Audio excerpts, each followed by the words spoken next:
Can you walk us through a typical day in the life of a business architect, or really, because I'm sure your days differ, maybe a typical week and kind of the things that you do, the challenges you face, maybe the team members that you work with across the Salesforce organization? Sure. I have really had a mix. I've been on 3 different projects since I've been at Salesforce, so it's been a mixed bag of stuff. But I'll just use my current customer, which is a large, a big enterprise high-tech customer.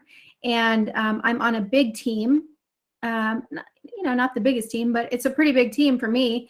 There's 2 business architects, 4 program architects for sales and service. And then on our marketing transformation side, I think we're up to 12 people, which is a mix of technical architects, experienced designers, Pardot experts, marketing cloud experts. I know I'm missing somebody, but there's a bunch of people over there. And then, and we have an engagement manager, and then I also serve as the project manager. And so I help decide what resources we need. I help the team stay organized with our, daily cadences, weekly cadences of meetings. I have a lot of interface with our key stakeholders at the customer, defining what we're working on, how do we prioritize our work, what's on their roadmap, how can our team help them. And that comes in a lot of forms because we have a lot of different people with a lot of specialties. And so where I mostly fit in as a business architect is I do a lot of shadowing. So they've already implemented Salesforce. They are trying to enable scale. They want to grow a lot over the next few years, and they have a 15-year-old org. They have a lot going on. They're hitting limits sometimes. How can we improve what they're doing, redo some old processes that aren't serving them anymore, as they get rid of legacy systems and bring those things into Salesforce? How do we make sure they're optimizing it and not just taking their old process into their new system, and really take advantage of what Salesforce offers? And so that's what I try to do as I sit in and I watch how they work. I try to see where are we missing a trick, basically.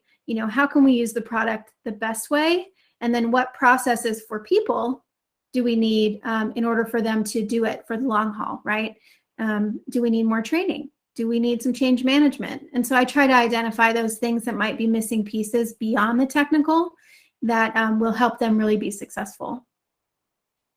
So is a good way to think about it, to compare it to your consulting role, that as a consultant, you were very tactical in the weeds and implementing all the features, whereas as a business architect, you're more at the strategic level where you are looking across the enterprise to see how best to optimize the current solution? Yes, both of those. And also, as a consultant, you're often working with a very clear scope. And as a business architect, I have not had a scope yet. And so it is a lot bigger. It's a lot more open for me to step in and say, this is what I think you need. And I have to be able to present that in a way that makes sense in order to get them to pick it up or not, right? And then I have to understand maybe why they don't want to do that right now. And so it's a lot more open and definitely more strategic.